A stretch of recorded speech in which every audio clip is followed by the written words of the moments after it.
No Desastre Lidere é um podcast da Hopeful Brasil que traduz de forma clara e aplicada os princípios de liderança, desempenho humano e comunicação interna em situações de emergência.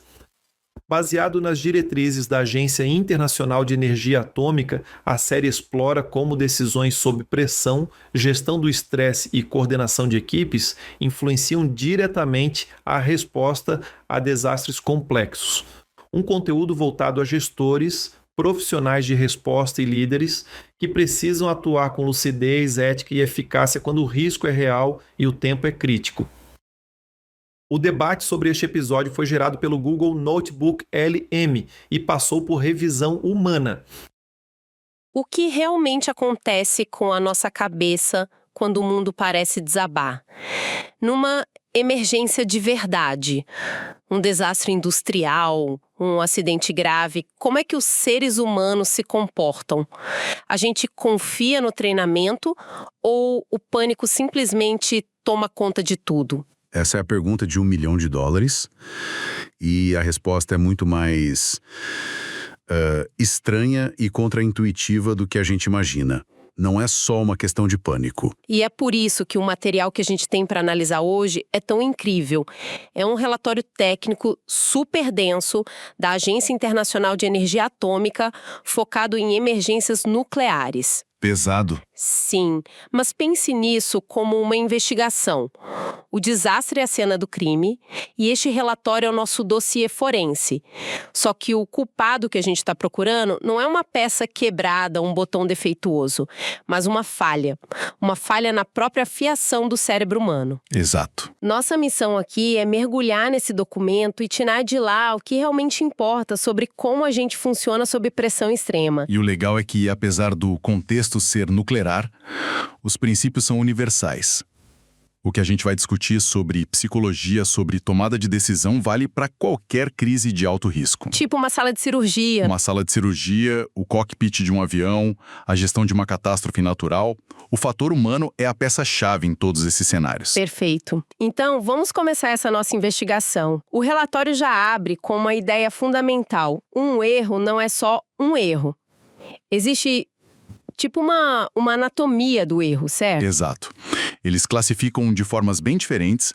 A fonte se baseia muito no trabalho de um pesquisador chamado James Reason, que é uma referência nisso. Ele divide as falhas basicamente em 3 gavetas. A primeira é a mais simples de entender. São os deslizes, os slips. Deslize. Soa como algo que acontece sem querer, uma coisa boba. E é exatamente isso. É uma falha de atenção. Você sabe o que tem que fazer, seu plano mental está perfeito, mas na hora de executar a ação, seus músculos fazem a coisa errada. O exemplo clássico do relatório é girar a válvula errada. Ah, entendi.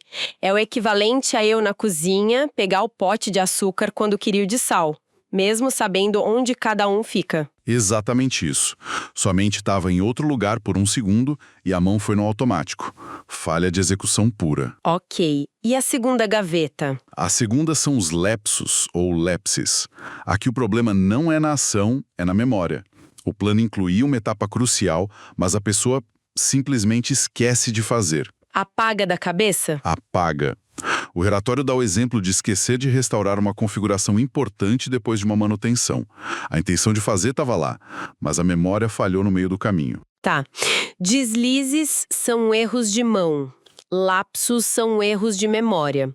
Isso parece o tipo de coisa que acontece no dia a dia, mas imaginam que não sejam eles que causam os grandes desastres. Exatamente. Eles podem até contribuir, mas o perigo real, o perigo de verdade, mora na terceira categoria.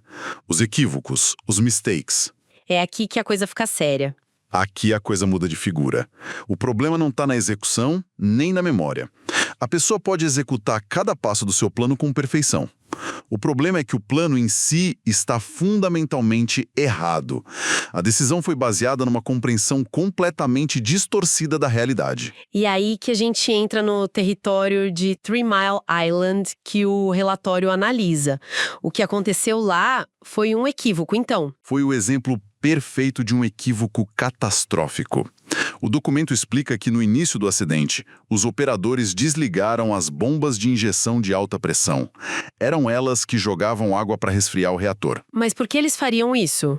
Isso parece a última coisa a se fazer numa situação dessas. Porque, na cabeça deles, baseado nos instrumentos que eles estavam lendo, o reator tinha água demais. Eles acreditavam que o nível estava perigosamente alto. Eles tinham certeza disso? Acreditavam piamente. O plano deles era lógico baseado nessa crença.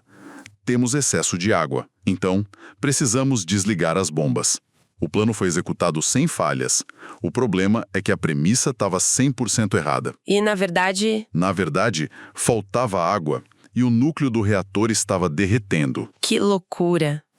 Então a culpa não foi de um operador apertando o botão errado por distração, mas de uma interpretação errada que contagiou a equipe inteira? Exatamente. Isso me leva a pensar em Fukushima Daiichi, que o relatório também cita.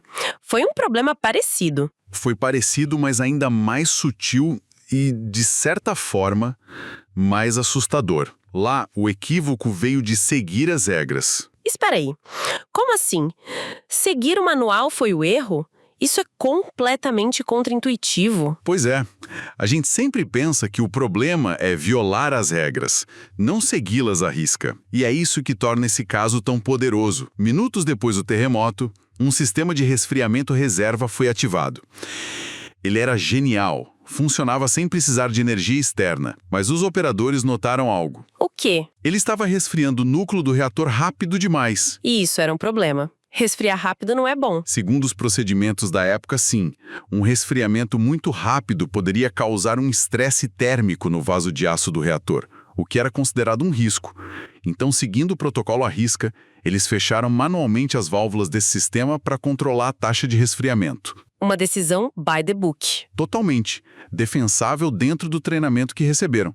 Só que eles não contavam com o que viria a seguir. O tsunami. Ninguém contava. Minutos depois, o tsunami atingiu a usina e causou um blackout total, perda completa de energia. E sem energia, eles não conseguiam mais reabrir aquelas válvulas do sistema de resfriamento vital que eles mesmos tinham fechado. Uau!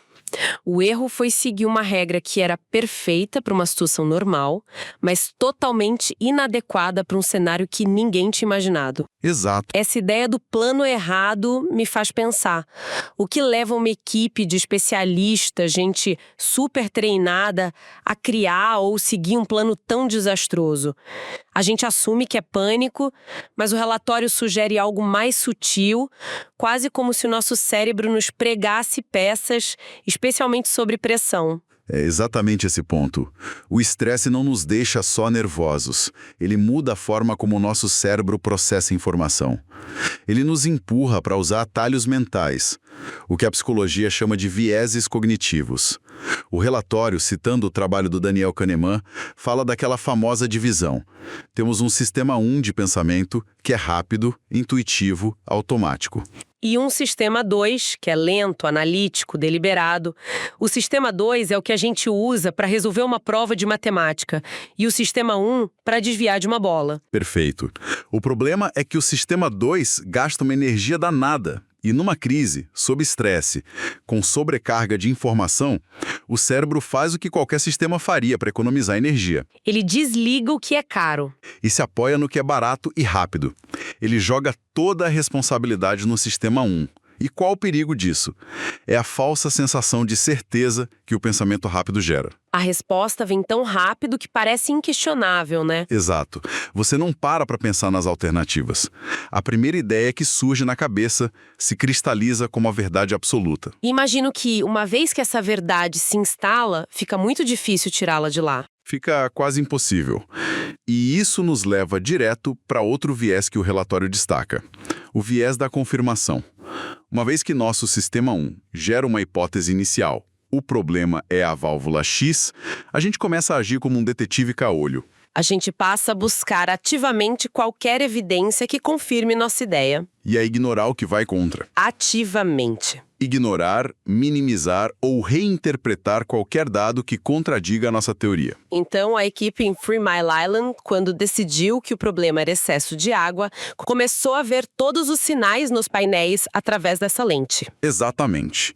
Um alarme que poderia significar outra coisa era interpretado como mais uma prova de que temos água demais. Eles não estavam mais analisando a situação. Estavam procurando justificativas para a decisão que já tinham tomado. E isso se junta com outro, né? O viés da disponibilidade. Sim, que é a tendência de achar que algo é mais provável só porque a gente lembra mais fácil daquilo, certo? Isso. Nosso cérebro não é estatístico. Ele julga a probabilidade das coisas pela facilidade com que um exemplo vem à mente. Se um acidente recente foi causado por uma falha na bomba Y, na próxima emergência, a primeira coisa que todo mundo vai pensar é: deve ser a bomba Y de novo. A equipe acaba resolvendo o problema que está na memória e não o problema real que está na frente dela. Perfeito. Essa conversa sobre vieses me leva a uma coisa que o relatório menciona que eu achei particularmente assustadora: o efeito Dunning-Kruger. Ah, sim. Esse é um dos mais contraintuitivos e perigosos. A pesquisa mostra que, em muitas áreas, as pessoas com menos competência têm uma tendência a superestimar brutalmente a própria habilidade. E os especialistas, de verdade, Os especialistas, que sabem o quanto não sabem, tendem a ser mais cautelosos e até a subestimar a própria competência. então, a pessoa que parece mais confiante na sala de crise pode ser, na verdade, a menos qualificada. Isso é aterrorizante. É um desafio gigantesco para um líder. Porque num ambiente de alta pressão, a voz mais alta, mais assertiva, mais confiante, tem uma chance enorme de dominar a discussão. O verdadeiro especialista pode estar ali no canto, cheio de dúvidas válidas, mas a confiança inabalável do incompetente acaba soando mais como liderança. Ok, então o cérebro de uma pessoa já é um campo minado de vieses. O que acontece quando você junta vários cérebros desses numa sala de crise? A coisa melhora porque um corrige o outro ou piora? O relatório é bem claro. Se não for muito bem gerenciado, a tendência é piorar. Um grupo pode amplificar os erros individuais. O primeiro grande vilão que o documento aponta é o famoso groupthink, ou pensamento de grupo. Que é quando todo mundo concorda para não criar atrito, né? A harmonia vira o objetivo principal. Exato. Sob estresse, a pressão para se conformar é imensa. Ninguém quer ser o cara do contra quando o tempo está correndo e a tensão está no teto. As pessoas podem ter sérias dúvidas, mas ficam caladas. O resultado é o que eles chamam de ilusão de unanimidade. Todo mundo acha que todo mundo concorda, quando na verdade quase ninguém concorda de verdade. Além do groupthink, tem outra armadilha que o relatório cita que me deixou intrigada: o viés da informação compartilhada. Esse é fascinante. Estudos mostram que, quando um grupo discute um problema, ele passa a maior parte do tempo falando sobre as informações que todos os membros já conhecem. E não o contrário. E gasta pouquíssimo tempo discutindo informações críticas que apenas um ou dois membros possuem. Mas por quê? Isso não faz o menor sentido. Por que um grupo ignoraria justamente a informação mais rara e potencialmente mais importante? Parece lógico, mas é social. Discutir o que todo mundo já sabe valida o conhecimento de todos, cria coesão, é seguro. Apresentar uma informação nova que ninguém conhece é arriscado. Você pode parecer burro se estiver errado. Exato. Então, a tendência é se ater ao terreno comum. E aquele dado crucial que só o engenheiro júnior notou pode nunca vir à tona. E para fechar esse trio, tem a polarização de grupo. Sim. A tendência de que as decisões tomadas por um grupo sejam mais extremas do que a média das posições individuais. Se as pessoas entram na sala pendendo um pouco para uma decisão arriscada, a discussão em grupo tende a empurrá-las para uma decisão muito arriscada. Grupo dá uma coragem extra, uma diluição de responsabilidade. Exatamente. Fica muito claro que a cultura da equipe antes da crise é tudo. Como o relatório diz, maus hábitos não desaparecem na emergência. Eles se intensificam. Você não constrói uma cultura de segurança psicológica no meio do incêndio. Ou ela já existe, ou ela não vai aparecer quando você mais precisar. Então, o que tudo isso significa na prática? Com base nessa autópsia dos erros, dos vieses, o que um líder pode fazer? Vamos tentar destilar do relatório as dicas mais importantes. Vamos lá. A primeira é surpreendente. Treine para o inimaginável, não apenas para o procedimento. Interessante. O normal seria pensar em treinar os procedimentos à exaustão. Mas o relatório alerta contra a superpreparação. Por quê? Porque isso cria uma falsa sensação de confiança. A equipe fica craque em resolver aqueles 3 cenários do treinamento, mas se desmorona na primeira anomalia real. A recomendação é usar os treinamentos para exercitar a flexibilidade cognitiva, fazer brainstorming sobre cenários bizarros. Tipo o exemplo que eles dão da queda de um avião na usina, mesmo sem ter um aeroporto por perto. Isso não é perda de tempo. Não, porque o objetivo não é se preparar para aquele cenário. É treinar o músculo da equipe de pensar fora da caixa, de adaptar o conhecimento a uma situação completamente nova. É treinar a capacidade de pensar, não só a memória. Faz sentido. Qual seria a segunda dica? Crie o papel formal de advogado do diabo. Para combater o viés de confirmação e o groupthink de frente, a ideia é designar oficialmente uma pessoa cuja única função é ser um crítico informado e positivo. Gosto do positivo, mas isso não cria um ambiente de conflito? Ninguém vai querer ser o chato da equipe. Esse é o risco. Por isso, o papel tem que ser formal e rotativo. O trabalho dessa pessoa é fazer as perguntas difíceis. Qual é a evidência contra a nossa teoria? E se a gente estiver completamente errado? É uma defesa institucionalizada contra os atalhos do pensamento rápido. Exatamente. É dar permissão para alguém pensar contra a maré, sem medo. Entendi. A terceira dica parece voltar à questão da cultura, né? Sim. Institucionalize a atitude questionadora diariamente. O relatório é enfático nisso.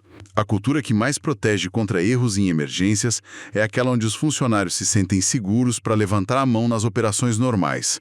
Se um técnico tem medo de questionar o supervisor numa terça-feira tranquila, ele com certeza absoluta não vai fazer isso no meio de uma crise. E como um líder faz isso? Modelando o comportamento, agradecendo publicamente quando alguém traz uma preocupação, recompensando quem aponta um erro, mesmo que seja do próprio líder. É transformar o ato de questionar de insubordinação para responsabilidade. A quarta dica é muito humana, e o caso de Fukushima deixou isso claro. Gerencie o estresse pessoal da equipe. Um ponto muitas vezes esquecido. É impossível esperar um desempenho de pico de alguém que não sabe se a família está viva ou morta.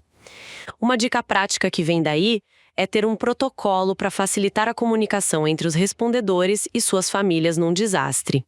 Cuidar dessa necessidade básica não é luxo, é gerenciamento de desempenho. Totalmente.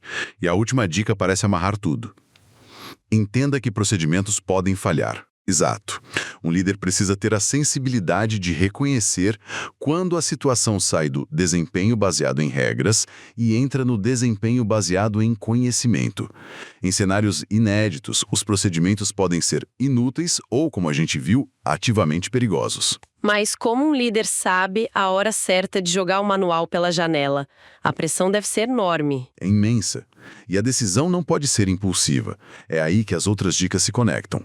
O líder cria um ambiente onde é possível desviar de um procedimento, desde que a decisão seja muito bem fundamentada, desafiada pelo advogado do diabo e comunicada de forma clara.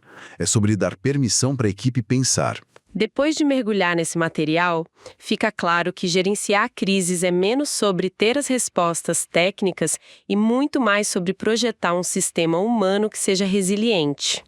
Um sistema que já espera e se protege contra as falhas que a gente sabe que existem na nossa própria psicologia. Perfeitamente colocado. O verdadeiro trabalho de preparação não acontece nos simulados de desastre. Acontece no dia a dia, na construção de uma cultura de confiança e de pensamento crítico. Isso tem que estar pronto muito antes de qualquer sirene tocar. O que nos leva a um pensamento final. O relatório foca, e com razão, em como o estresse leva ao erro. Mas e se a gente virar a lente?